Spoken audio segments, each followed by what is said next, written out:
So I'm thinking we talk about the soul. I'd like to talk about the soul. So much to say about the soul. Oh, there's a bird that just flew here. If you can see there.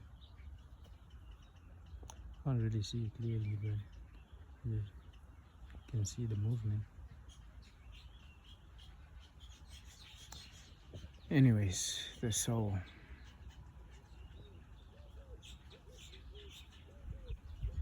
The soul. There's so much to say about the soul. Firstly,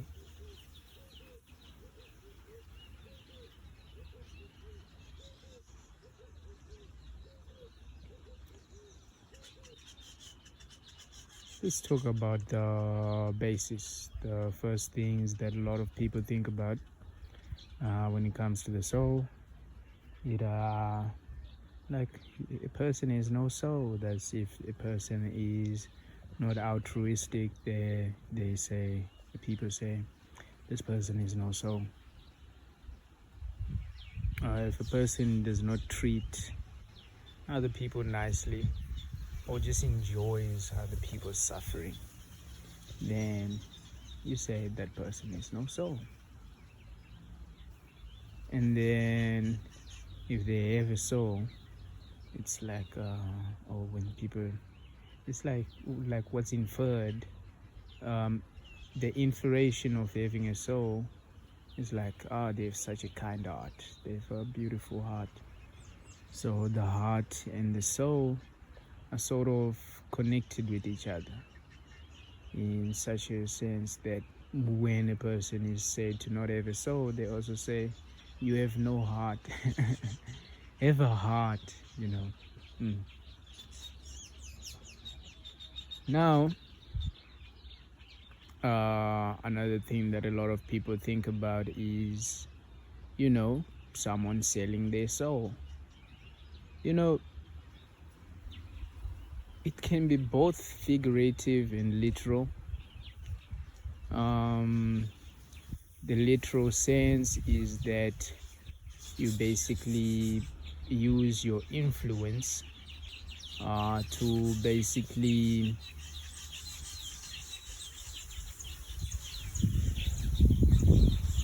get people to buy into a corporation's ideals or mission. And usually it's for in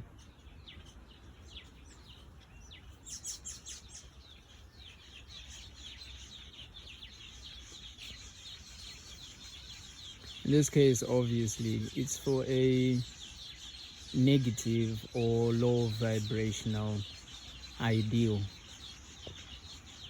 So a person is sold their soul to the devil, being a corporation, and that corporation now sort of, that's the first part of it, using the influence like that. But then the second part is you are unable to do things that you really want to do with your life. So you've basically sold your soul because you get money, but you are not really living. Your day-to-day is controlled by a specific agenda that you did not create. Like you wake up at this time, you have to be here at this time, and do this at this time. You have to with this person. You can't be with this. Like you basically are controlled your everyday thing. Now,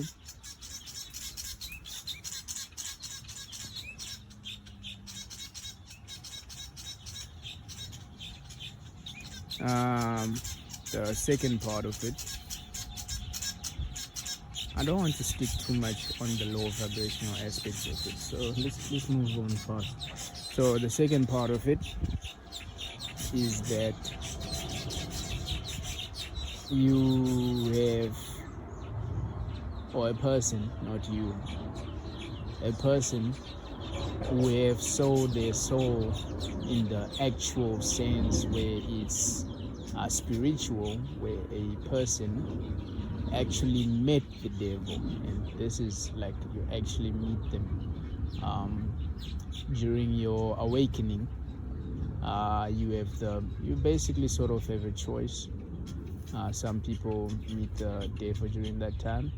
Like if it happens like is a trigger that is a low vibrational trigger, if you will. Let's say it was triggered and you didn't have some sort of spiritual advisor or shaman around to basically guide you through the process, and you didn't understand this, and your idea was to basically like break your conditioning and break your belief system in such a way as to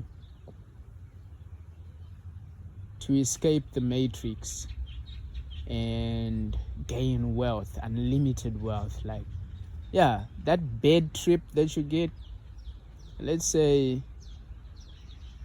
it's not usually so. Let's say the aspect where you trying to find the right words to say here. I guess there isn't really right words. You meet something, it asks you what you want. You say you want $1 million and then you get your $1 million for your soul. It doesn't really tell you like okay, cool, here's your $1 million. It creates a scenario where you end up with $1 million and boom, you have your $1 million. You have sold your soul for $1 million. But what I noticed is there's also no limit to the worldly desires that you actually can get from selling your soul. You can say you want $1 trillion and they will make a way to get you $1 trillion.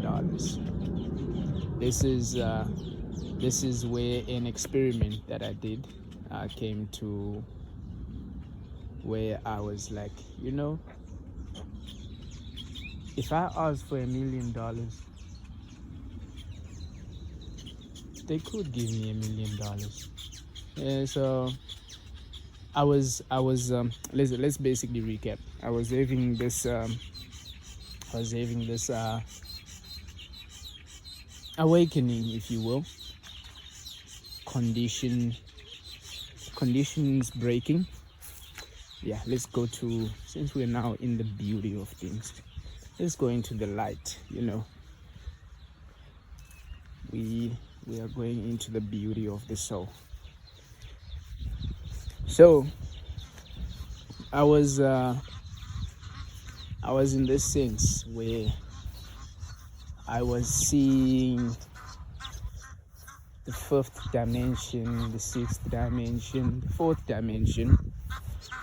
Then all of this was activated after a lot of suffering, if you will. But I basically sat down one day and was like, hey, enough of this. Like people saying this religion, this, that, spirituality, all those things. Like, what is actually real? I went outside one day and I was like, give me an answer. I want to know. I don't want to just keep jumping onto this. Like, you straight up give me an answer, God. We ain't playing these games no more. And I promise you, within 2 months, my life just turned upside down. Everything that I already sort of knew, but it was sort of, I'd forgotten, because it was during a cycle. There was this cycle that completed 2025. It was during this cycle where I'd forgotten and I had to relearn to go back to who I was. And I'm still in the process of that. Anyways, going back to the soul,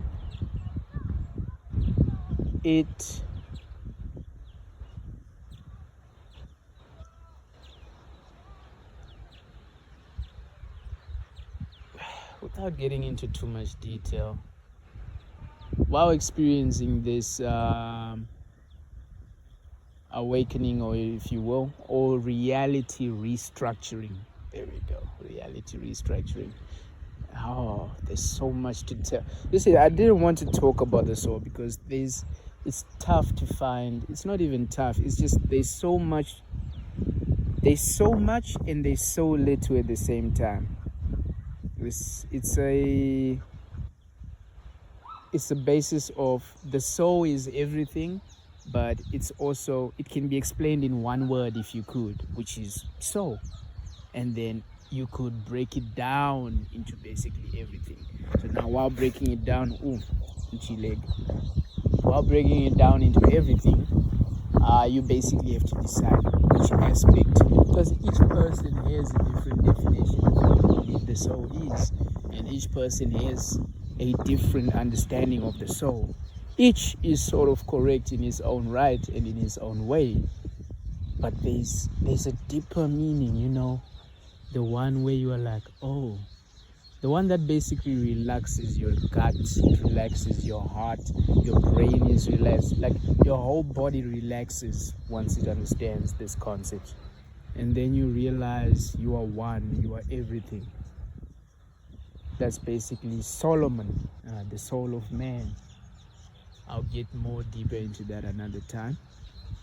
But timing 4:44. I guess I should get deeper into that now. Yeah,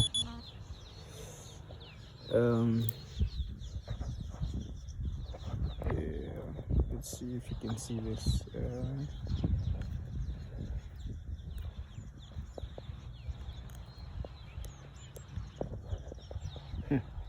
See there?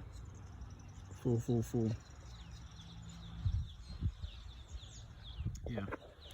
Anyways, so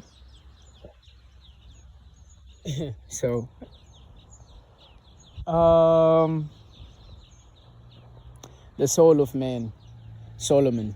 The story of Solomon is very interesting. People say it was an actual king that came into luck, or not into luck, or was visited by an angel, and the angel asked them what they want. Yes, now we're actually getting to it. Yes, this is perfect. Solomon. Solomoni mwana wa Davidi ndimambo, aiva nehuchenjeri, rimwe zuva akati arere, akashanyirwa nemutumwa we, akabvunzwa mwanangu unodei, akati ini ndinoda uchenjeri. So Solomon was visited by an angel, and I won't get too much into detail, but actually I guess I might as well. He was asked what he wanted, because David, he was the son of David, a king, and David was told that of all your sons, it was the norm that the oldest son would take over as successor to a throne. But in this case, Solomon was the youngest son, and he ended up like David was told that your youngest son, Solomon, would take over as king. And as such, the time came for Solomon to take over the throne. And because he was the youngest, he was like, he doesn't know how to lead his own brothers, like older than him, people older than him. How can he tell them what to do? Like, not even that. How can he tell a whole community, a whole country? How can he lead a whole nation? So one day an angel came to him and was like, what do you want? And instead of saying money, riches, gold, women, all of this stuff, Solomon was humble. He simply responded that he wanted wisdom. He wanted the wisdom to guide his people, to make the right choices, to basically lead his people in the best way possible, to be the best person for them. So his mission was altruistic. His goals were altruistic. And the angel was so amazed. I'm not sure if it was the angel or actual God that came. In that song that I sang, they say an angel, but in some of the texts they say actual God came, or the Holy Spirit came to him. Anyways, now so this is like an example of what we were speaking about. This offer that I got. It's not per se you are making a, like, I'll get to it in a later stage. Basically, oh wow. Now, when Solomon said, oh, beautiful doggies. Check it out, beautiful doggies. Anyways, when Solomon said all of this, the Holy Spirit was like, listen, you know what, like, it was shook, it understood, like, wow, such humility deserves way more. So not only did the Holy Spirit or the angel give him wisdom, it also gave him all the world, fame, riches, and power, because it understood that in the right hands with a wise man,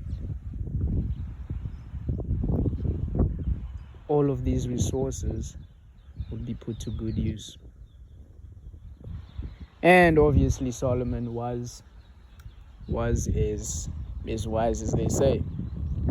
In this case, what he ended up doing was he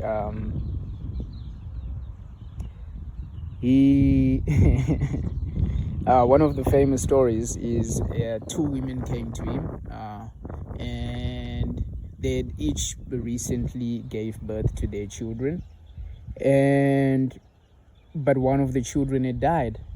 And the one woman came and was saying that the other woman had swapped their babies, and she had given the other woman, she had given her the baby that had passed away. And obviously Solomon was like, how can you, like, everyone was shocked. They were like, how is he going to solve such a problem? Like, how can you tell which baby is which? Obviously they didn't have the resources we have now where they can do DNA tests right away. But it was basically like, how are they going to find out who the real mother is?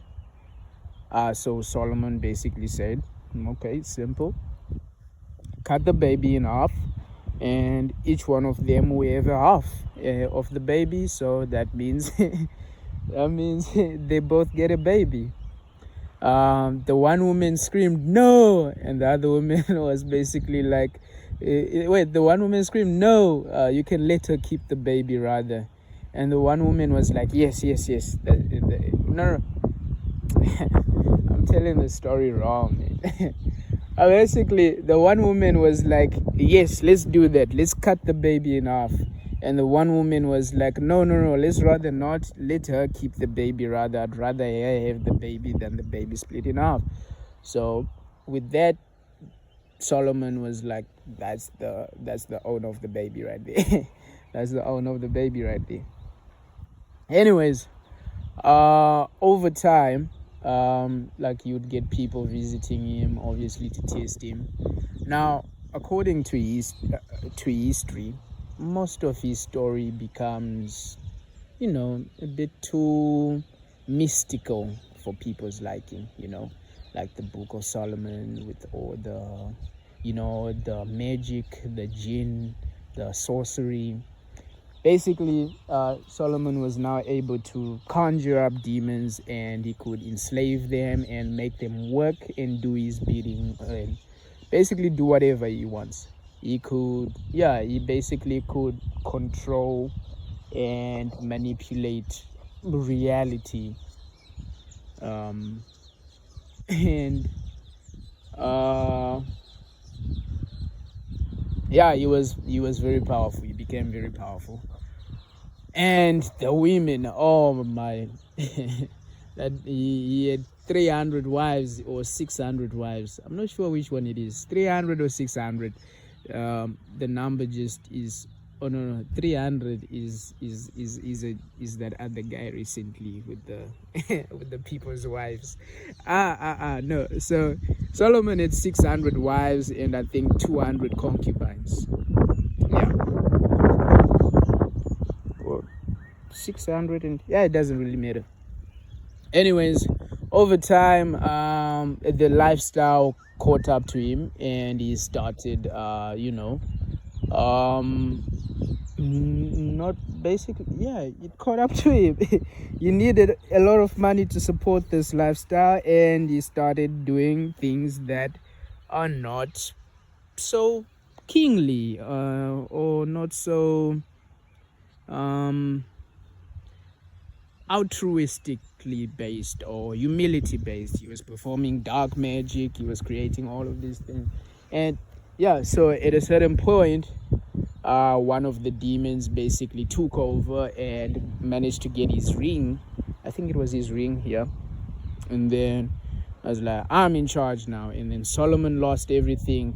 Basically, if you have watched that movie, The Dictator, where they basically cut the guy's beard and no one knows who he is, that's basically what happened to Solomon. No one knew who he was anymore. And he became homeless, and he just started trying to get back to, like, he's like, what went wrong? He started practicing good deeds, and over time he got back to his throne and beat up the demon and took his ring back. So Solomon was so powerful when he got back into his strength, and his kingdom was basic, or like the temples, they were basically built by demons, and apparently they continued building his temple.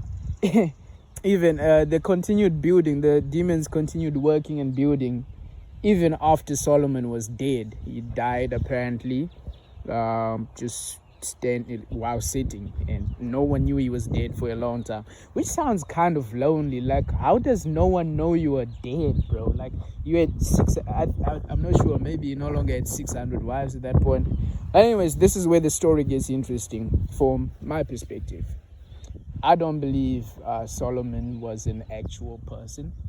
I believe we are all Solomon, and that sounds a bit silly in a sense, but basically Solomon, if you break down his name, it's Solomon, soul of man. Well, that's how I view it. It's the soul of man. Just like Solomon in the story, it's basically like another parable, or like the parable of Solomon, if you will.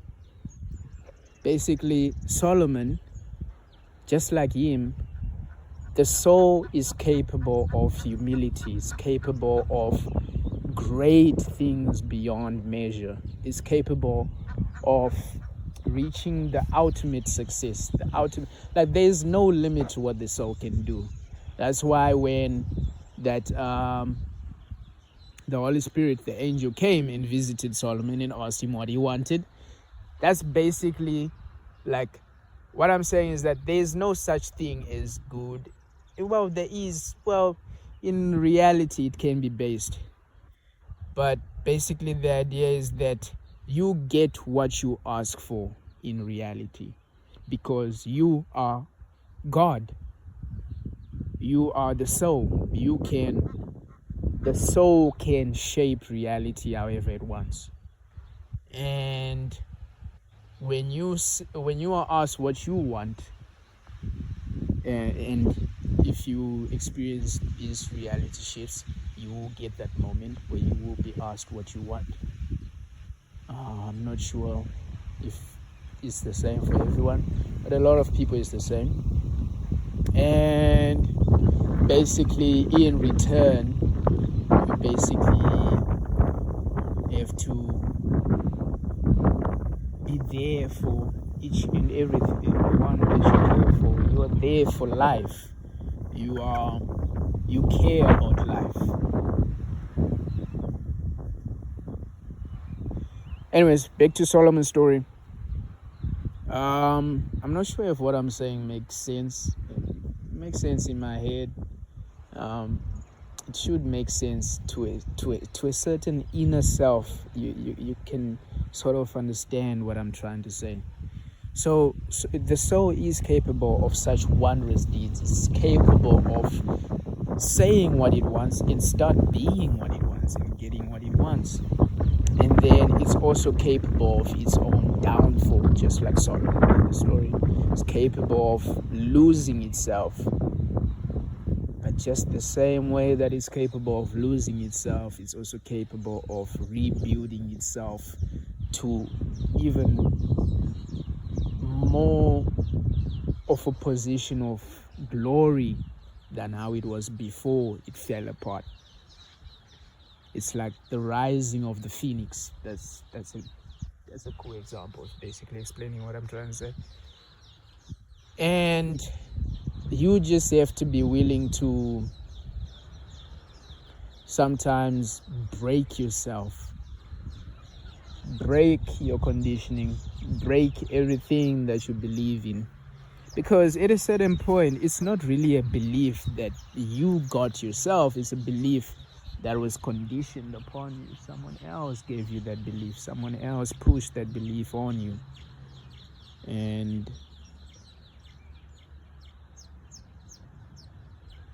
there's so many things that you can get me to clarify that I've said in this thing. But I've sort of explained the soul in how I understand it. That we as gods are capable of beauty and we are capable of the ugly. We are capable of evil. We are capable of good. It's an understanding of yin yang, that we are what we want the world to be, or we are what we think the world is. But it takes us changing to become what we want the world to be for the world to become what we want it to be. Yeah, it starts within. You don't go like when you want to go sleep, you pretend you're asleep first before you actually fall asleep. I heard this quote somewhere. I heard someone saying this before. And that's basically how it is. For you to become a king like Solomon, like when he had lost everything, for him to become king again, it basically took him acting like the honorable king that he once was, or an honorable king that he could be, and then he started getting his kingdom back. And that's how it is with you. For you to become the god, or the God that looks after nature, that cares for all things, you have to believe you are that God and start acting like the God that you believe is outside of you. Start acting like that person. And then watch your reality shift. And yeah, this video ended up being a bit longer than I thought it was going to be. I mean, I actually thought it was going to be longer because the soul is pretty interesting.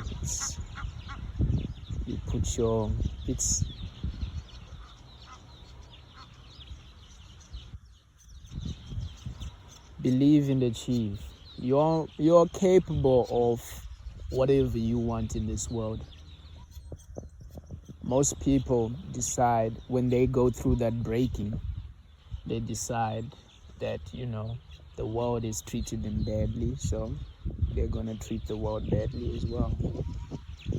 But it takes a really strong mind and a really strong soul to decide, the world has treated me such and such. I'm gonna change the world in such a way that this never has to happen to someone else. I'm gonna change it so that more people can become like me, or more people can awaken to their King Solomon. And it's like a snowball effect. Like if you ever played Chain Reaction, basically like that. The world consciousness, all of us as gods,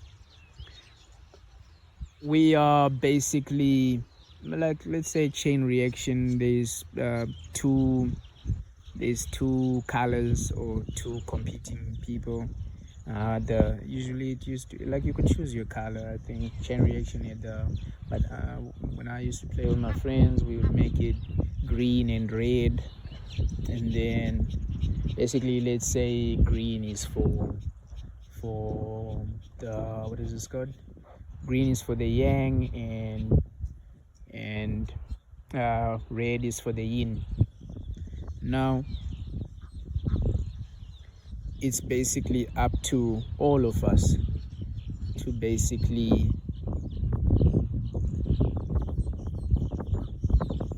react more for the green, for the, which one is yin? Yin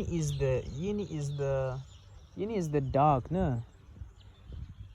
Okay, let me just use terms that we all can understand. Let's say black with a little bit of white in between, and then and then white with a little bit of black inside it. Now it's up to us. All of us are capable of evil, but it's up to all of us to try and become